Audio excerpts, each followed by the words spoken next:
ये है शिव संहिता हठ योग शास्त्र। इसका पहला अध्याय अभी हम स्टार्ट करेंगे। प्रथम अध्याय है शिव संहिता। इस प्रथम पटल में भगवान शिव के ने पाप पुण्य का विवेचन करते हुए फल युक्त कर्म की निंदा की है।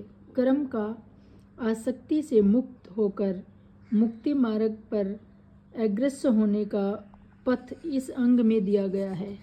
शिवजी ने इस पटल में ज्ञान की चर्चा करते हुए बताया है कि किस प्रकार मनुष्य भोग युक्त वस्तुओं को ही नित्य मानकर उनकी उपासना करता रहता है। यह अज्ञान ही उनके दुख का कारण है। अविद्या के प्रभाव से ही सभी क्लेश जन्म लेते हैं और हम सत्य को असत्य एवं असत्य को सत्य समझ लेते हैं।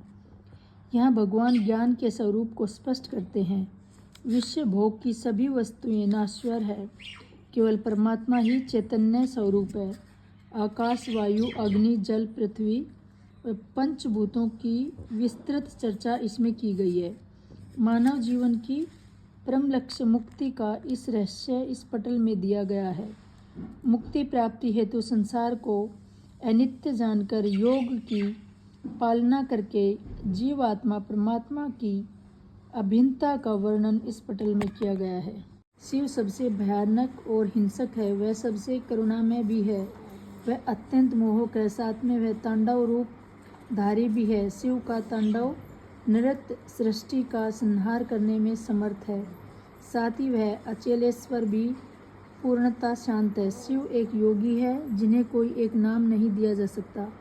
उन्हें नाम देने का तात्पर्य उन्हें सीमित करना है। वह असीम है। प्राचीन शास्त्र में वर्णित शिव के अनेक नाम संपूर्ण ब्रह्मांड को उसकी जटिलताओं के साथ अभिव्यक्त करते हैं।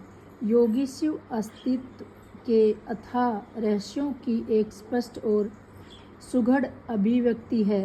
धरती पर पाए जाने वाले प्रत्येक कण की जटिल रचना का व्यक्त स्वरूप भगवान शिव को स्वीकार करना योग साधक के लिए जीवन को समग्रता से पार करने के समान है। शिव योग का उद्देश्य व्यर्थ के तार्किक मस्तिष्क को नष्ट करके जीवन के नवीन आयाम को ग्रहणशील बनाना है। प्रथम पटल आरंभ होता है। लय प्रकरण। एक ज्ञान नित्यम मादतम शून्यम नान्तम च किम छिद्रते वस्तु सत्यम यद्बदो अस्मनीन्द्रियोपाधिना वे ज्ञान संज्ञाम भासते न्यान्ते। अर्थात इस संसार में केवल एक ज्ञान ही नित्य और आदि अंत से रहित है। जगत में ज्ञान से भिन्न कोई अन्य वस्तु विद्यमान नहीं है। इंद्रियों की उपाधि के द्वारा जो कुछ पृथक पृथक प्रतीत होता है वह केवल ज्ञान से ही प्रकाशमान है, अन्यथा कुछ भी नहीं है। भक्तों पर कृपा करने के उद्देश्य से मैंने यह योग का अनुशासन बताया है। सब भूतों का आत्मा मात्र ईश्वर ही मुक्तिदायक है। इस शास्त्र का लक्ष्य है कि जो मतभेद, विवाद और दुर्ज्ञान के कारण समक्ष उपस्थित है उनका त्याग करके मनुष्य आत्मज्ञान का आश्रय यहीं ले प्राणियों को अन्य गति। कोई विद्वान सत्य की प्रशंसा करता है तो कोई तपस्या की और कोई शुद्ध आचार पवित्रता को ही श्रेष्ठ बताते हैं। कोई ज्ञानी क्षमा को उचित मानते हैं तो कोई जन सबसे समान भाव की प्रशंसा करते हैं तो कोई आजर अर्थात सरलता का अनुमोदन करते हैं।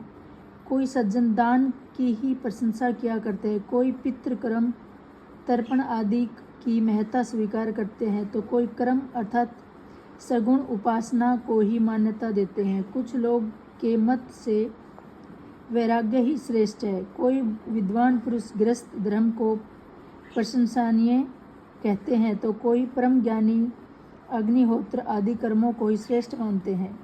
किसी के मत में मंत्र योग ही श्रेष्ठ है और किसी के विचार में तीर्थ यात्रा आदि करना भी, तीर्थों में जमकर स्नान आदि पुण्य कर्म करना ही उत्तम है। इस प्रकार अनेकों विद्वानों ने संसार सागर से मुक्त होने के लिए अपनी अपनी बुद्धि के अनुसार अनेक उपाय वर्णन किए हैं।